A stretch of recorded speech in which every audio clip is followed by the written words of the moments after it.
Putin के निजी महल के करीब तेल रिफाइनरी पर अटैक हुआ। जिस शहर में यह हमला हुआ वो क्राइमिया के बेहद करीब है और इसके जवाब में अगर व्लादिमीर पुतिन ने सीधे यूक्रेन के प्रेसिडेंट हाउस पर अटैक का ऑर्डर किया तो अंजाम बेहद खौफनाक हो सकता है।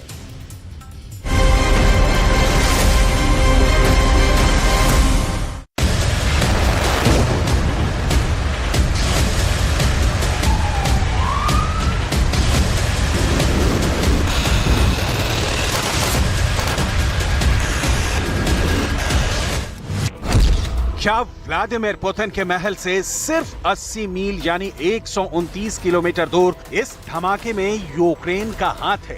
गेलेनजिक में 10 करोड़ रुपए से भी ज्यादा कीमत का ये बंगला पुतिन का है और जिस तेल रिफाइनरी में धमाका हुआ है वो क्रास्नोदार में है। इस विस्फोट का मकसद रूस के तेल गोदाम को बर्बाद करना था या फिर टारगेट सीधे पुतिन थे?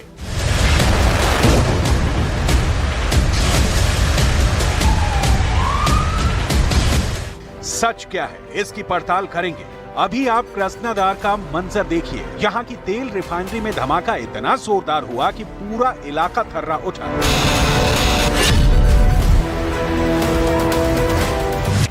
क्रास्नोदार के इस ऑयल रिफाइनरी को ड्रोन से निशाना बनाया गया या फिर इसके पीछे किसी विद्रोही का हाथ है?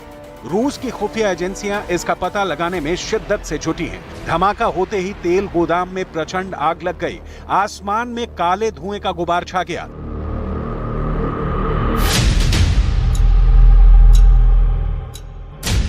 ब्रिटेन के अखबार द सन ने इसे पुतिन को ज़ेलेंस्की का सबसे ताजा झटका करार दिया है।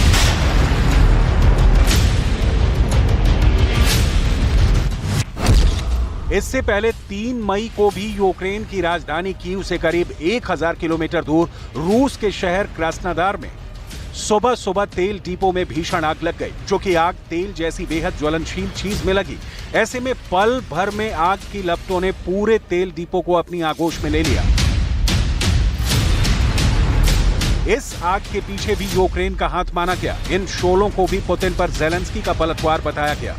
रूस के लिए क्रास्नोदार शहर की अहमियत कितनी ज्यादा है ये भी आपको बताएंगे। अभी आप यूक्रेन के पलटवार पर पुतिन का जुबानी प्रहार सुनिए। Структура у них потерь такая для них неблагоприятная. Что я имею в виду?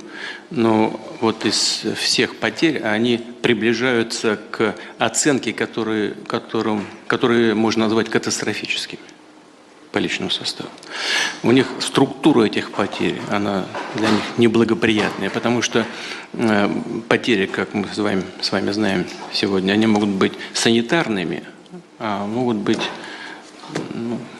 безвозвратными. इसमें कोई शक नहीं कि काउंटर ऑफेंसिव यानी पलटवार के दौर में ज़ेलेंस्की को भारी नुकसान उठाना पड़ा है। ऐसे में मुमकिन है कि बौखलाहट में यूक्रेन ने क्रास्नोदार की ऑयल रिफाइनरी को निशाना बनाया हो। ये शहर रूस के लिए कितनी अहमियत रखता है अब वो भी देख लीजिए।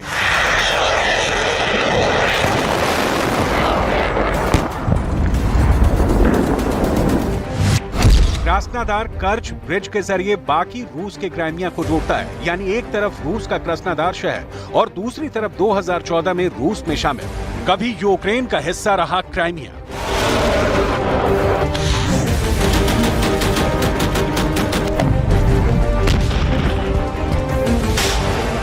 आठ अक्टूबर 2022 की सुबह करीब 6 बजे के इस मंजर को कौन भूल सकता है, जब रूस के इस पुल पर धमाका हुआ था। कर्च ब्रिज पर धमाके में यूक्रेन का नाम आया, लेकिन ज़ेलेंस्की ने इसे आज तक कबूल नहीं किया है।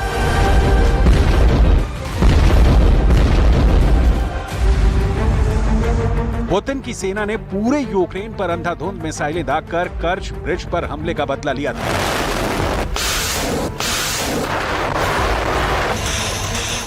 चौदह जून 2023 से पहले 3 मई 2023 को कर्च ब्रिज के इस पार रूस के तेल डिपो में धमाका हुआ तो 29 अप्रैल 2023 को उस पार क्राइमिया के सेवेस्तोपोल में रूस का ये तेल डिपो जलकर खाक हो गया था।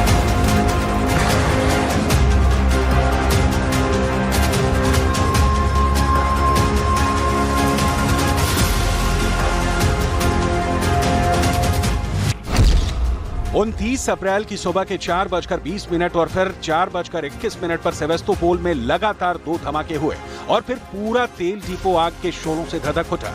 चंद सेकंड में तेल के 10 टैंक आग की चपेट में आ गए। दावे के मुताबिक इन टैंकों में 40,000 टन तेल भरे थे, जो पल भर में खाक हो गए। इस हमले के पीछे भी यूक्रेन का हाथ ही माना गया, क्योंकि ज़ेलेंस्की लंबे अरसे से क्राइमिया को पुतिन से छीन लेने के दावे करते आ रहे हैं।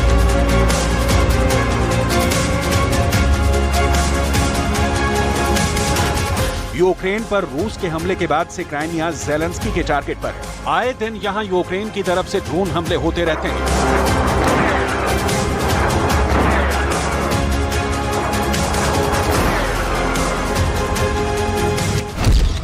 29 अप्रैल को भी क्राइमिया के सेवेस्तोपोल में ड्रोन हमला हुआ। यहां रूस के बेहद अहम तेल डिपो को ड्रोन से निशाना बनाया गया। टारगेट पर ड्रोन के टकराते ही भयंकर धमाका हुआ और फिर पूरा तेल डिपो जलकर बर्बाद हो गया। अब एक बार फिर से कृष्णादार की ऑयल रिफाइनरी को निशाना बनाया गया है। यहां आग इतनी भीषण लगी कि काबू पाने में 130 से ज्यादा फायर फाइटरों को जूझना पड़ा।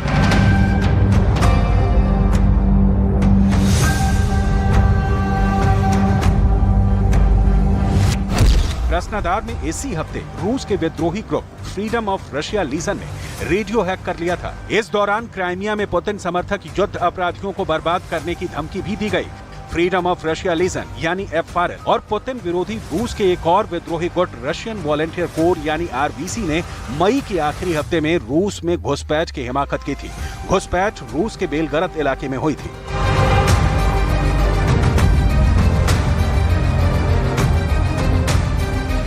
इस दौरान रूस के मिलिट्री ठिकानों को टारगेट किया गया, ड्रोन से हमला हुआ और करीब 20 वर्ग किलोमीटर इलाके पर कब्जा तक कर लिया गया।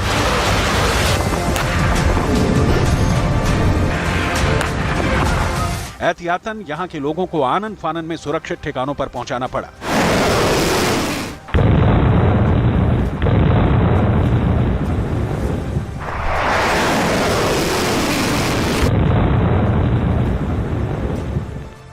पुतिन को विद्रोह बर्दाश्त नहीं, महान रूस से बगावत कबूल नहीं। ऐसे में इस हिमाकत के जवाब में एयर स्ट्राइक की गई, तोपों से बेहिसाब गोले बरसाए गए। इसका अंजाम ये हुआ कि बेलगरद में यूक्रेन से दाखिल घुसपैठियों को ढेर कर दिया गया और जो विद्रोही पुतिन की सेना के कहर से बचने में कामयाब रहे, वो उल्टे पांव यूक्रेन भाग खड़े हुए।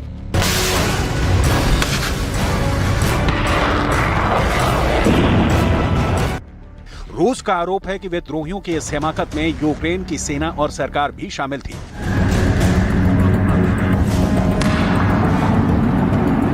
क्रेमलिन का दावा है कि बेलगरद के विद्रोहियों को मिट्टी में मिला दिया गया, लेकिन अब अमेरिका के मशहूर अखबार द न्यूयॉर्क टाइम्स ने इस इलाके पर एक्सक्लूसिव रिपोर्ट छापी है।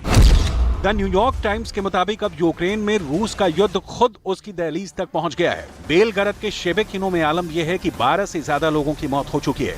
करीब 40,000 लोग पलायन कर चुके हैं। ऐसे में अब यह शहर भूतहा बन चुका है। रूस भले ही बेलगरद में सब कुछ ठीक होने के दावे कर रहा हो, लेकिन सच क्या है उसे आप खुद देखिए। यह बेलगरद के शेबेकिनो की तस्वीर है। मिसाइल और रॉकेट हमले से धधकते मकान, जमींदोज इमारतें और जली कारें। अब यह डरावनी तस्वीर ही इस शहर की पहचान है।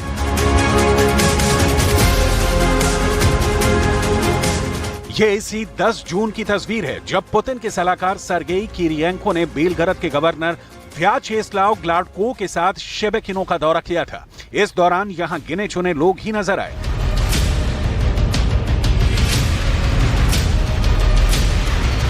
बेलगरद के इस इलाके में जमीन में धंसा मिसाइल का यह हिस्सा यहां गुजरे कयामत का किस्सा बयां कर रहा है। बेलगरद में खतरा टला नहीं है, यहां कभी भी मिसाइल गिरने का खतरा है। रूस की प्राइवेट आर्मी वैगनर ग्रुप के मालिक येवगेनी प्रिगोजिन तो बेलगरद में परमाणु हमले का अंदेशा तक जता चुके हैं। ऐसे में सवाल ये कि रूस का बेलगरद कहीं यूक्रेन के बखमूद की राह पर तो नहीं है।